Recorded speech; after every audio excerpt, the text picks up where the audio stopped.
سلام، من آتنا مهرانفرم، 19 سالمه، دانشجوی مالی و اقتصاد دانشگاه تهرانم، 7 سال طرفدار کیپاپم و یک کوچولو هم کره‌ای بلدم. مثلا مجبور باشه کار بعدش مورد تاییده. از اول میخوای دعوا کنی یا مشخصه؟ ما لازم نیست وقتی که یه کار اشتباهی رو توی اون شرایط انجام میدیم نمیتونیم که خودمون رو توجیه کنیم و جامعه میتونه از آن بپذیره، میتونه نپذیره. انتظار داری که همه پیامبر باشن؟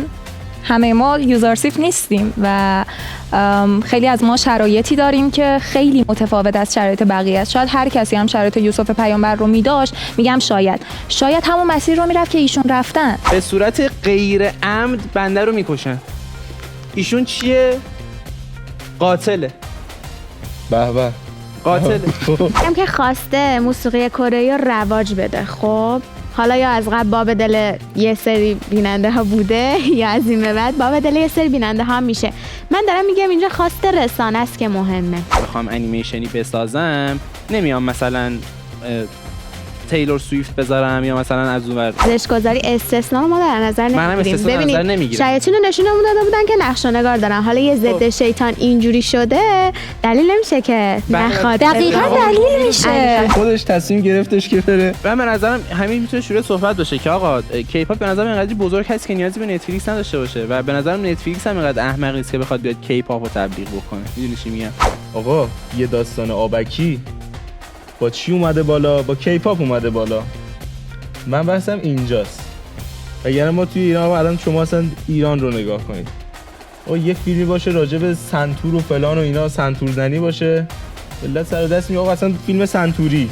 خب ساخته مرحوم داریوش مهرجویی خیلی هم خوب. دسته‌بندی انیمیشن رو دیدن؟ خب بفرمایید. ادامه بدید. خب حالا اول از همین که داستان یک نواخت نیست. پیرنگش یک پیرنگ کاملا کلاسیکه. تو نمیتونی وقتی اوضاع اقتصادیت مشکل داره بیای روی کار فرهنگیت دست بذاری. از موافقت رو زیرنویس کنید. آره دیالوگ ما توی انیمیشن موزیکال متن آهنگه.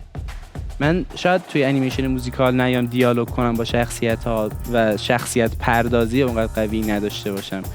ولی من به عنوان سازنده انیمیشن موزیکال میام اون آهنگ رو میکنم نقطه هدف حرفم. قبول نداشتیم یا نه استفاده شد و مثلا یه ساختار خوب و کلاسیکی داره، ولی من قبول ندارم یه ساختار کلاسیکی میخواد دوباره پیش ببره لزوما قرار نیست اینجوری بره. من میگم تو انیمیشن اصلا شورش در اومده. ما باید به شما بگیم زیر دیپلم صحبت کن.